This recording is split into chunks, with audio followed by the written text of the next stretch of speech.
Hello everyone, ఎలా ఉన్నారు అంతా? ఈరోజైతే ఒక ఇంట్రెస్టింగ్ స్టోరీతో మీ ముందుకు వచ్చింది మీ రస్న.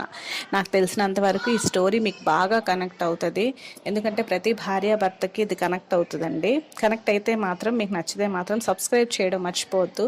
మీరు సబ్స్క్రైబ్ చేసుకుంటే కాస్త షేర్ లైక్ చేస్తే నాకు సపోర్టివ్గా ఉంటుంది. ఇంకొన్ని స్టోరీస్ చెప్పడానికి నాకు ఇంట్రెస్టింగ్గా ఉంటుంది.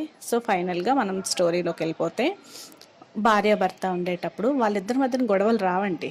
ఎప్పుడు కూడా డైరెక్ట్గా గొడవలు రావు. వచ్చినా కూడా ఆ విషయం అక్కడితో 1 మినిట్ 2 మినిట్స్లో సాల్వ్ అయిపోయే విషయం ఉంటుంది. కానీ ఇద్దరు కూడా చేసే తప్పేంటో తెలుసా? అది రీజన్గా వెతుక్కొని భార్య భర్తను కానీ భర్త భార్యను కానీ, మీ అమ్మ అప్పుడు అలా చేసింది కదా, మీ నాన్న అప్పుడు ఇలా అన్నాడు కదా, మీరు నాకు అవమానించారు కదా, మీరు నాకు గౌరవించలేదు కదా, మీరు నాకేం చేశారు, మీ వాళ్ళు నాకేం చేశారు, నువ్వు అలా చేయలేదా ఆ రోజు వాళ్ళని చూసుకొని? ఇవే మాటలు ఉంటాయండి. ఏ రోజైతే మనము భర్త పేరెంట్స్ని కానీ భర్త భార్య పేరెంట్స్ని కానీ ఎప్పుడైతే గౌరవించుకొని వస్తామో, బంధువుల్ని పక్కన పెట్టి మన లైఫ్ మన పిల్లలు అనుకొని ఉంటామో, ఆ దంపతులు చాలా హ్యాపీగా ఉంటారండి. అలా కాదని నీ పేరెంట్స్ నేను తిడతా, నా పేరెంట్స్ నువ్వు తిడుతున్నావు, ఇట్లా ఏమైనా వచ్చిందనుకోండి డిస్కషన్, ఎప్పటికీ కూడా హ్యాపీగా ఉండలేమండి.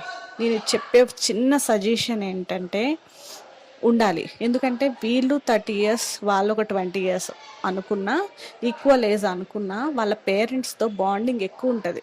వీళ్ళకైనా సరే వాళ్ళకైనా సరే మన పేరెంట్స్కి ఎంత రెస్పెక్ట్ ఇస్తామో, మన హస్బెండ్ వైఫ్ పేరెంట్స్ కూడా అంతే రెస్పెక్ట్ ఇవ్వగలిగితే, మన పేరెంట్స్ ఏదైనా తప్పుగా మా అమ్మే కదా మా నాన్నే కదా అనింది అని లైట్ తీసుకుంటాం కదా, అలాగే మా అత్త మా మామే కదా అన్నారు, మంచికే కదా అంటారు అని ఏ రోజైతే మనం అర్థం చేసుకొని ముందరికి వెళ్తామో, ఆ రోజు మాత్రం లైఫ్ చాలా హ్యాపీ ఉంటుందండి. మనం బాగుంటాం, మన పిల్లలు బాగుంటారు. మన పిల్లలు మమ్మల్ని కనండి, మమ్మల్ని పెంచండి అని అయితే అడగలేదు కదా, మనమే కదా దేవుడికి ఎంతో దండం పెట్టుకున్నాం నాకు పిల్లలు కావాలని చెప్పేసి, అంతే కదా.